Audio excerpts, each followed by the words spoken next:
culture. Be stylish. Be seductive. Be cynical.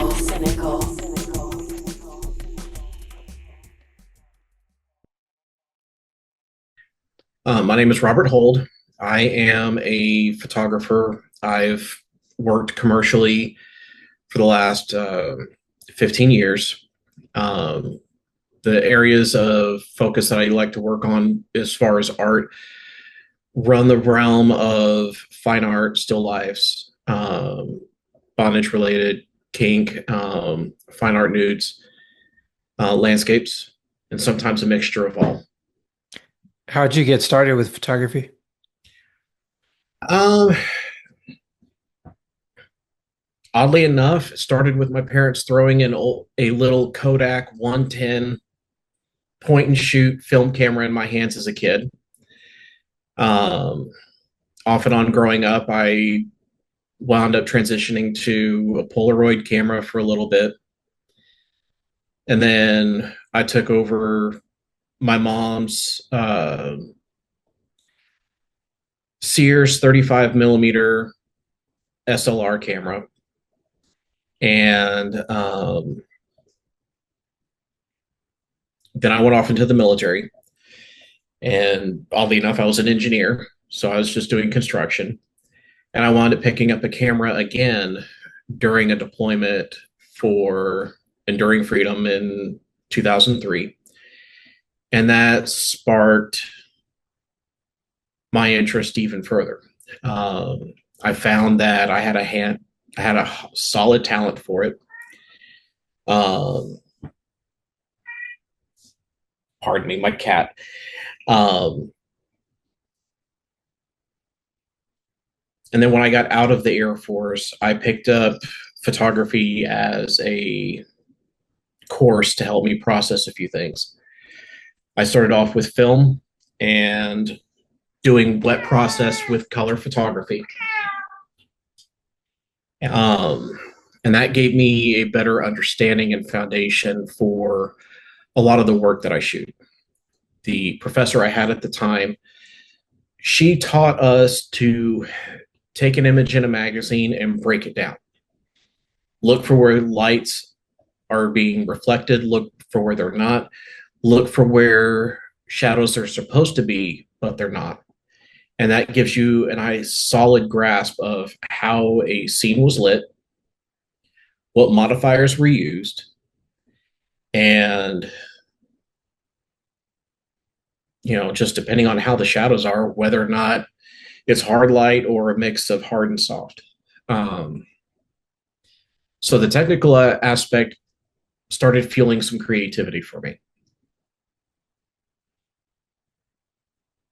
In the midst of the early 2000s, I wound up getting out of the military entirely. So photography became a therapy. And in the course, I experimented heavily on different styles, different approaches. Then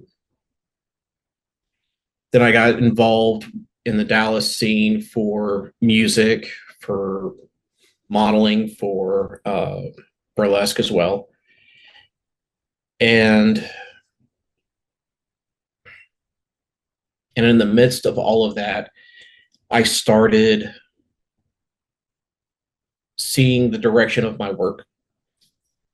Um, Started gravitating towards the more darker elements of things, getting involved with photographing shibari, photographing different leather scenes, and expressing not just more of the sexual aspects within BDSM, but more of the psychological and the emotional aspects with some of the people I started photographing on a regular basis. Um,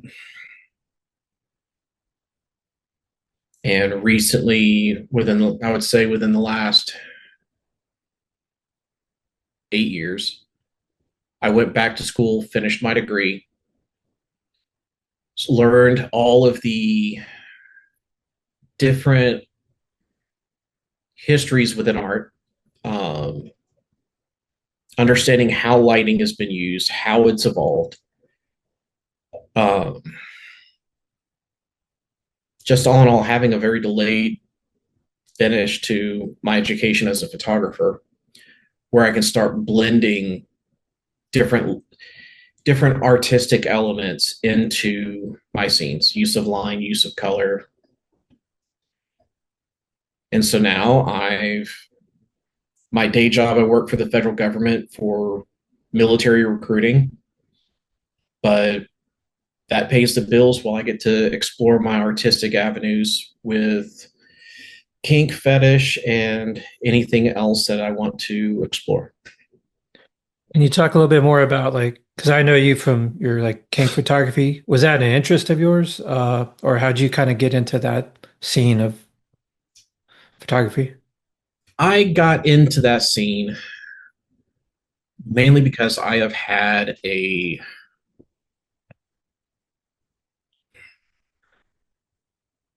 I would say, an off and on relationship exploring kink ever since I entered college in the late 90s.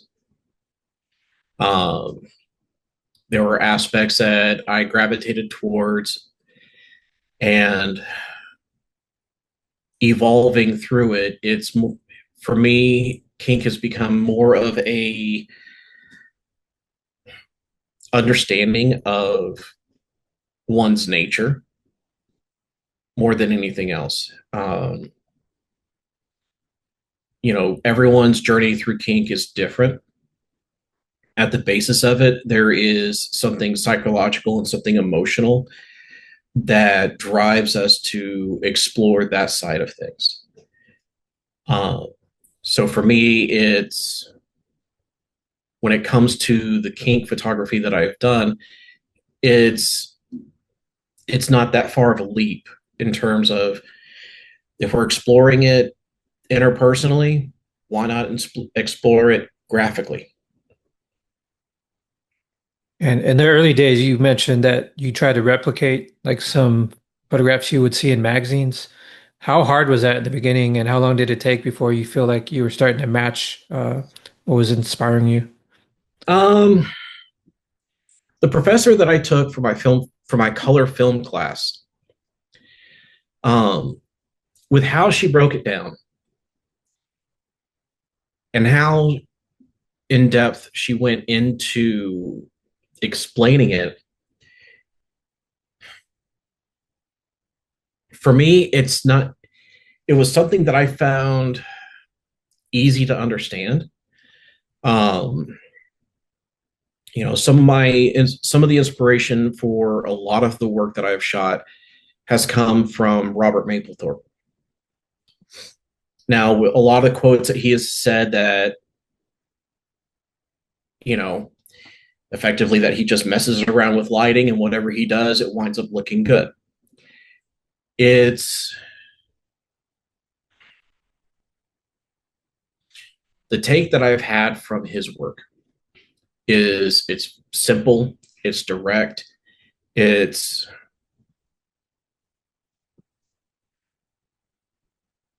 it's not exactly complicated, but I think it's been more for a lot of people the execution of it, where people get a little I guess some people will get a little second guessing of themselves if they are afraid that replicating some of his work is going to be too difficult. Because again, the professor that I had, she's taught us look for where there's shadow and look for where there's not. If you can see the eyes, you can recreate the lighting that was set up in front of the subject. Oh, because of the reflections? Yep. Yeah, that's pretty cool. Never thought of that. Was there any other photographers that inspired you in the beginning or still inspire you? Um, let's see. One that's still living is Albert Watson. Um, Others that have inspired me, Edward Weston, Irving Penn, um, Man Ray, um, I'm trying to remember Andy Warhol through his Polaroids. Nice. Um, to you, what do you think is the most important aspect of a photo? Is it the lighting, the composition, the poses, props, the location? What's number one for you? Number one for me, does the photo speak and connect with you as the viewer, as the audience? Does it connect with you? If it does, that's the most important thing, because then everything else is just layers upon layers of communicating a message. And how do you approach things like lighting and composition? Do you have like your own method for that? Um, so as far as my own method goes, um, I'm looking at, with various scenes, what is the point of what I am communicating. Oftentimes, I'm usually using one, maybe two lights. If I'm shooting in an environmental situation where I'm not using any strobes, I look at what lights do I have in the room. For example, the shoot that I had last night, the model rented out an Airbnb, and we were shooting a blend of erotica, a blend of fetish, um, a little bit of shibari, and the lighting that was used. The bedroom that we shot in had two Edison bulbs and a frosted light from the ceiling fan. So I had two bright, hard sources of light in the background, and I had a soft light directly above. So using that as my lighting sources and as a point of framing, what I've created with some of the imagery is some really nice gradation of color, gradation of tones, gradation of shadows. The images came out clean. The model was happy. I know I'm happy with the work. Unfortunately for YouTube, some of the work can't be shown, All right. but um, but the lighting that was present also allows for setting up a clear visual for the leading lines that you want someone to look at. Just to describe the shot, the model is sitting on a small couch that's set at the that's set at the foot of a bed. With how she is posed, you are following a visual triangle going from the foot that's touching the ground, leading up the leg, going up to her head, coming back down to the opposite foot. And then it crosses back down again. So you're just following this nice little triangle throughout the image. Um, she's taking up the center of the frame. Everything else in the background is just environmental. I have seen work where, it's very much, there's very little negative space. It's all positive space. You've got the subject filling the frame. And sometimes when the subject is filling the frame, I'm looking for where is the focus? What am I supposed to be looking at? Mapplethorpe, in some of his work, it's very clear, faces the focus. But even with doing a portrait, he has the portrait set up where there are lines for you to follow through in the portrait.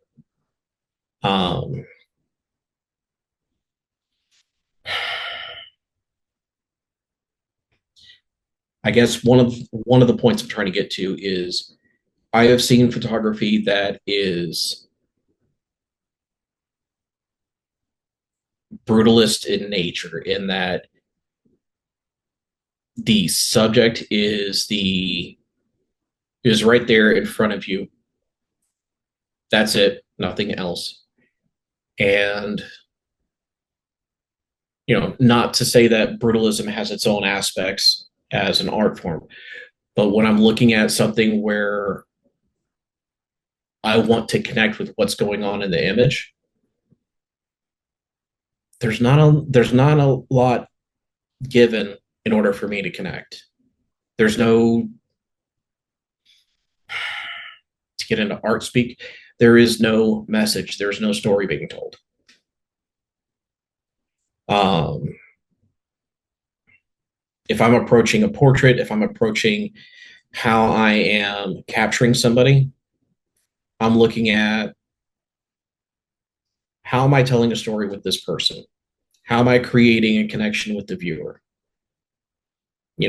I can create a connection with the viewer and still have somebody completely nude and not have the scene be vulgar, if that makes any sense. There's one quick note I wanted to talk about on composition. Sure. Like I've noticed, like when they teach you photography in the beginning, everyone always pushes like the rule of thirds, and then I feel like I see a lot of photography, especially like on Instagram on my feed, kink Mm-hmm. photography. I feel like you should master the rule of thirds and like break away and do other things. Like I really love center framing. Like I moved on to Oh, center yeah. framing later in my life, but I feel like some photographers they never move away from the rule of thirds, like type framing, and I always see a lot of that, especially with like newer photographers. I don't know if you've noticed things like that. I've noticed that. I've also noticed folks who they'll either do, you know, they'll either do a center weighted shot, but I rarely see anyone that explores and does bottom weighted or top weighted. Um, Sometimes I like breaking out a forced perspective where, with the camera that I'm shooting with, I open the aperture up, get real shallow with it, and I'll force a perspective in that shot because while I have what I want in focus, nice tack sharp and everything else, I also use the flow of whatever's in that scene plus the blur from that shallow depth of field to help draw as another creative element. Do you have like a shot list that you work with, or is it more organic when you're working with the model? Um, when I work with a model, up until the day we shoot, we if I get to have them over to talk and game plan what we're going to do, break out the different photo books that I have, and I said, let's sit down, let's go through this, let's see what you like, let's see what you don't like, because it gives me an idea of what's going to be more organic for the model. Um, with some people that I've worked with in the past, like Prodom Elena DeLuca, she and I have a rapport that's been built over, God, yeah, I would definitely say it's almost 12 years now. Oh wow. And she and I have clicked because we have a mutual love for Maplethorpe. Mm. I also have learned to work with her curvature and her stature and create work that's flattering. With her, any of the work that she and I produce, it is 100% organic, with the exception of those shots that we want to recreate from Maplethorpe's collection of body of work. With the exception of those pieces, everything that she and I have ever shot has been 100% organic. Um, in having a shot list, um, to kind of pull from a movie quote from Pirates of the Caribbean, where Barbosa talks about the pirate code being more of less a set of rules and more guidelines. Yeah. Having a shot list is, in my opinion, a set of guides to work with. You have a starting point to build from. Um, with that starting point, it's all about creating work. It's all about expression. It's all about the connection that the model and the photographer have in creating work in that moment. And through that, you have your mistakes, you have the work that's passable, and you have the superstar shots. In that creation process, it's seeing this works, this doesn't work. How do we build to keep this stuff, to keep our shot, our the passable shots as high as possible with the mistakes being as low as possible.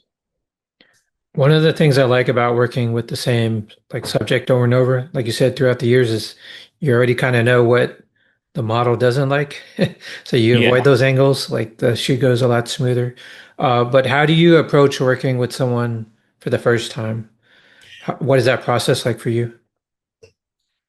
So with working with someone for the first time, I ask someone who I'm working with for the first time to look over my work. I am willing to open up my body of work, all my mistakes, all my successes. I want them to see what I've created because this is an interview process. They're interviewing you as much as you're interviewing them. Um, with look with those initial conversations, because for example, the lady I shot with last night, she had been looking at my work for some time because she's been on the lookout for a photographer to work with to create work for her OnlyFans.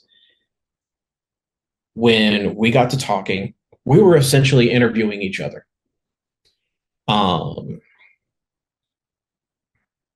I showed her my work. I showed her my references. I've showed her my creative references for the work I take inspiration from. She showed me work that she's done in the past. She showed me work that she was looking to recreate and what inspires her.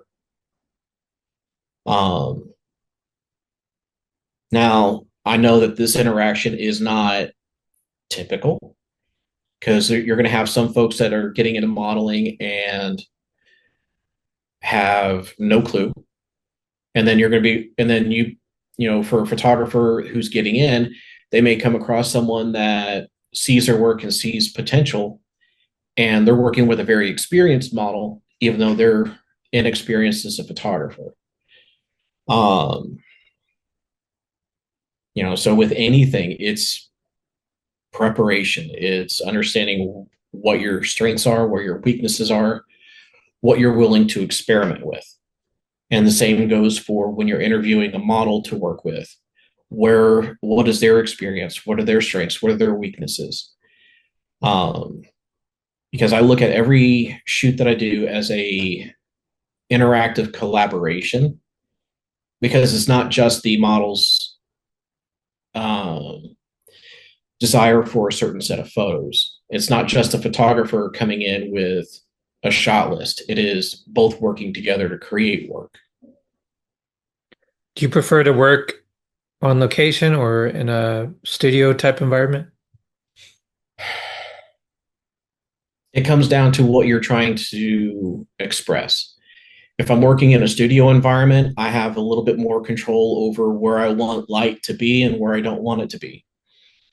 If I'm shooting on location, that's going to be a matter of what time of year, what kind of weather are we dealing with, what's the vibe that we're wanting to express.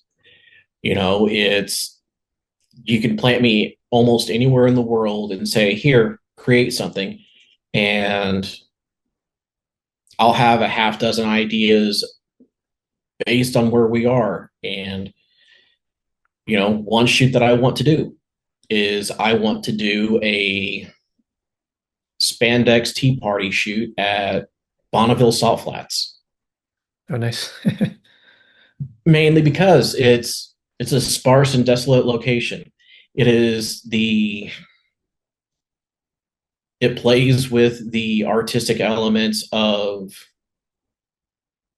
of all things, absurdism, Victorian uh, formalities with doing a proper tea, and minimalism when the shot is wide enough where you see that the subjects in the frame are the only people there.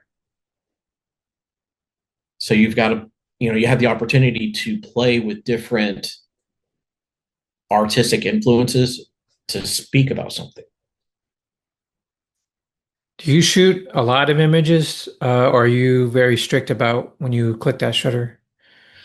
Um, so I don't go and machine gun Kelly it. It's I've learned it's best to slow down and be intentional. And if something in the scene doesn't speak, then you need to move on. Don't try and force something. Just if it doesn't speak, it doesn't speak. Change something in the scene that's present. Sometimes that change is a matter of where you're standing in relation to the subject and what you're capturing. Because it could be you like how the pose is, but you don't like how the light is. What's the best thing you can do? Go to the left or go to the right. Change how that light is hitting the subject. Right. I'm always aiming to shoot less images, but I've always like I've always had to cut it or narrow it down to my favorite shots out of like 100. But I'd read about like Steve Diagetti. He would just take one roll of film, and then once he's through with that roll or half a roll, he calls it a day. Like I wish I could be like that. Um, so when we met, I was shooting with a phase one. I will say something about shooting on medium format, whether it's film or digital. It forces you to slow down. With working with a slower process, it forces you to slow down and it forces you to think about what you're shooting. I've since transitioned to shooting on a Fuji, and I have a film body sitting behind me that's Fuji as well. And if I'm doing a shoot with somebody, even if I'm just using film, it still becomes very intentional, very what do I want captured? How do I want it captured? What am I getting from this scene? What social media platforms do you like to use these days, and what do you think about the censorship issues that like you and I have to deal with when it comes to our work? Um, yeah.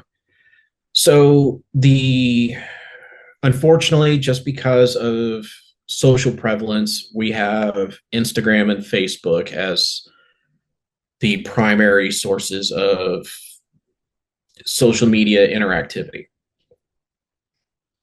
Now, what I have found as far as alternatives to those sites,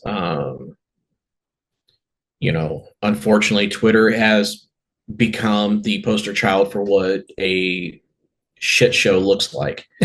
Yeah.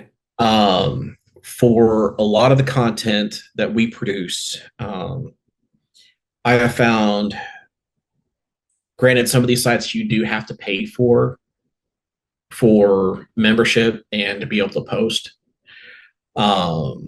Vero, Glass, Blue Sky are the three that I have found where I can be able to post more freely. Hmm.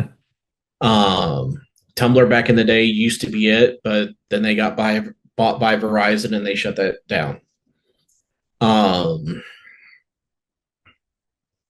But for most of all, it's with the work that I've wind up producing. If I don't post it to social media, it doesn't bother me. I still plan on using it for a gallery show for the most part, because I'm always approaching this in terms of I'm creating art. Yeah.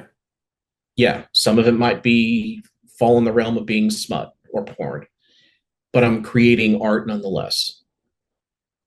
And I try and have different threads, different elements woven into each of the images that I create, where when I release the body of work as a whole, there's a message to be said. What's your opinion on AI? Is it a useful tool, or do you not like where AI is going? Considering the fact that my work has now required us to learn how to use AI as part of our function within the government, um,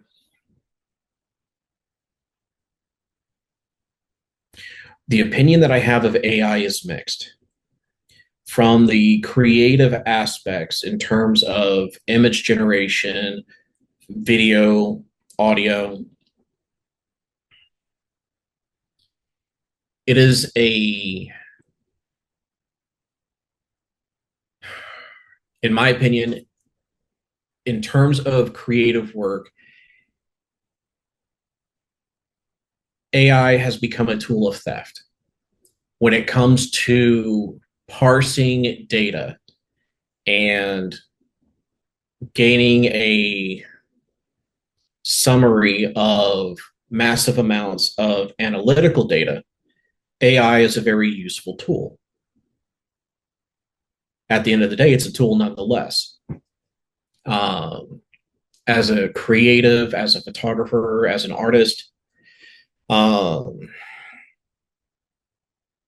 I firmly believe that the companies responsible for putting forth AI in the creative space need to be held accountable for the amount of theft that they've done.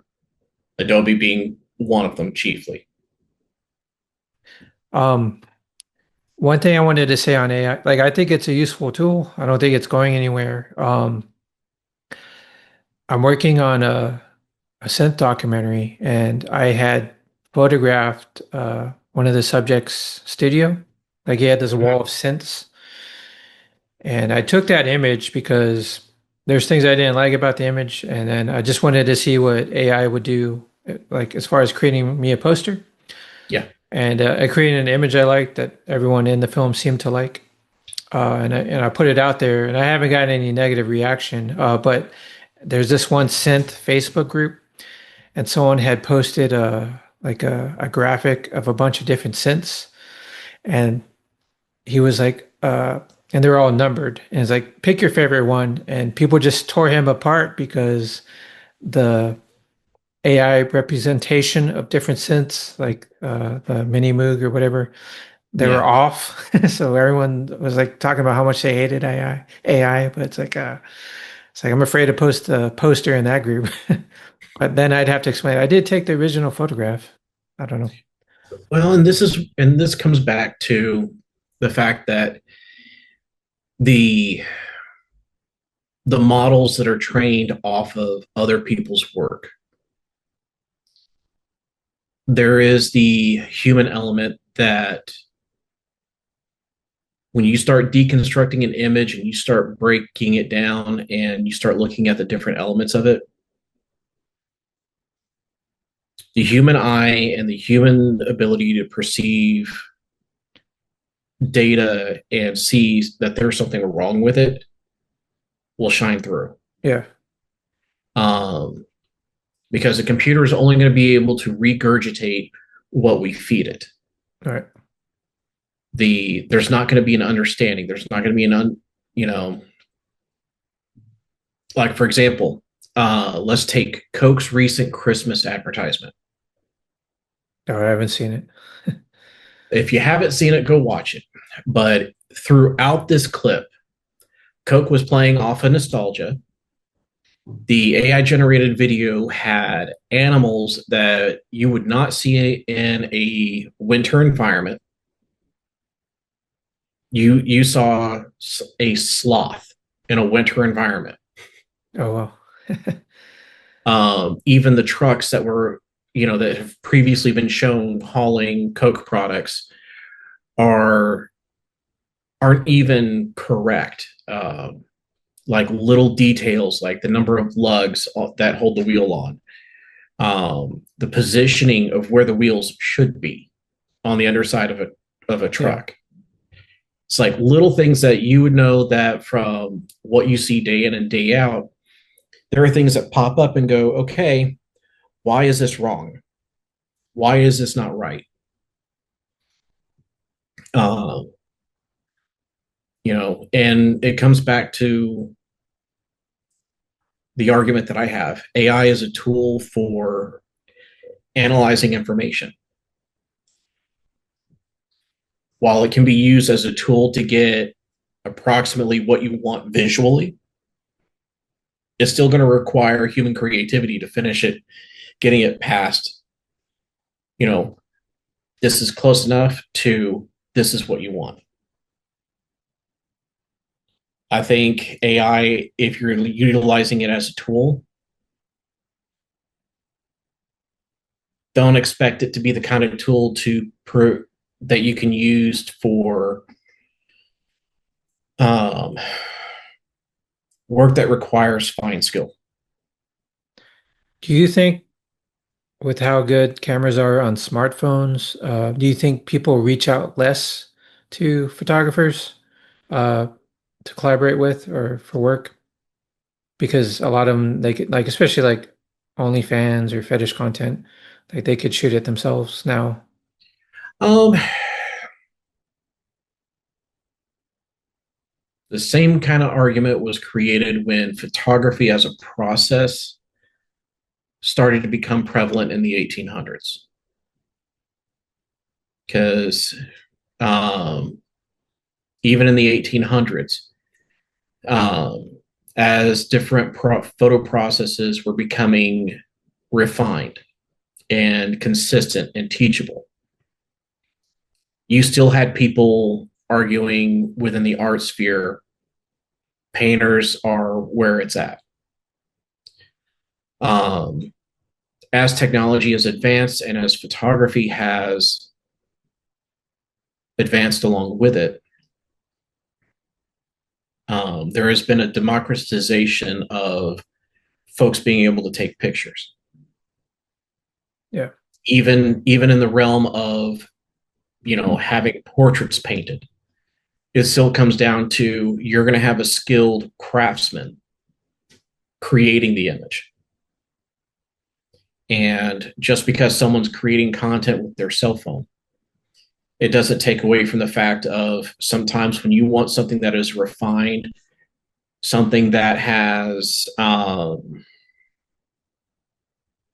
gone over and edited and appropriately processed, there's going to be no comparison between what's shot with a cell phone versus one of us as a photographer creating a similar image with the equipment that we have. Right. I have seen folks that have created some gorgeous work just shooting with a cell phone. It's still a tool. Right. At the end of the day, cameras are nothing but boxes that capture light. That's a good way of putting that. I believe we met at a Sinical ball or fetish Yep. event. In your opinion, when you attend these events, not just ours, but like, events in Dallas or in the city that you're in now, what Yeah. what are the elements of a fetish event that you think help make it successful?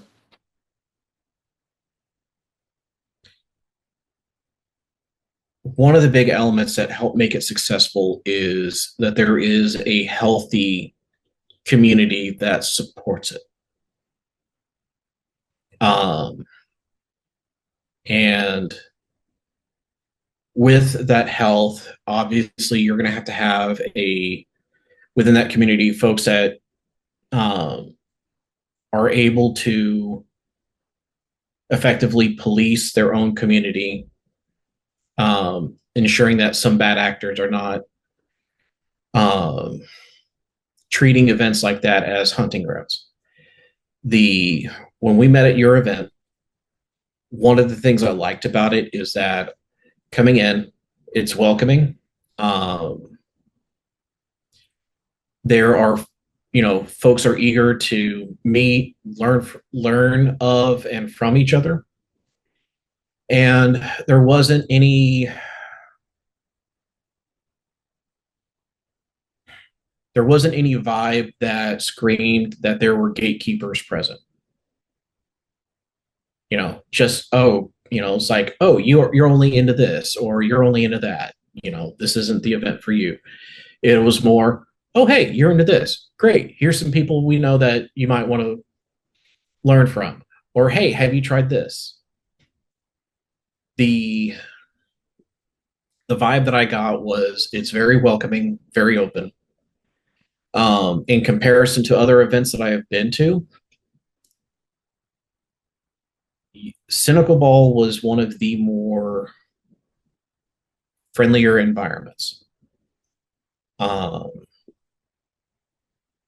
every you know every major metro has their own fetish community.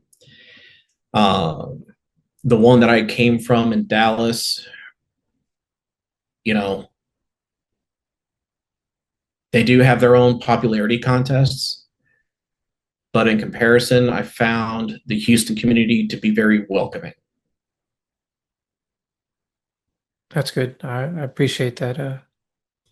The comments you've made about our events. And I always appreciate the support you've given us over the years. My last question is, where can people find you, find your work on social media or your website? And do you have any upcoming projects you want to mention? Um, so you can find my work. More of my commercial work can be seen on my website. I also have a section for the fine artwork that I produce, and that's going to be simple, robertholt.com. I can be found on Instagram, on most of my socials through the handle rhold photo, whether that's Blue Sky, Vero, Instagram. Um, I'm also on Facebook, Robert Holt Photography. As far as any projects that I have upcoming, right now that's just a matter of money for what I want to shoot. And there is a series that I'm picking back up again relating to the grieving process. Um, and that project is on my website. Oh, very cool. Well, I appreciate you doing this again, and hopefully we have another event, soon, and you can make it out for. I hope so.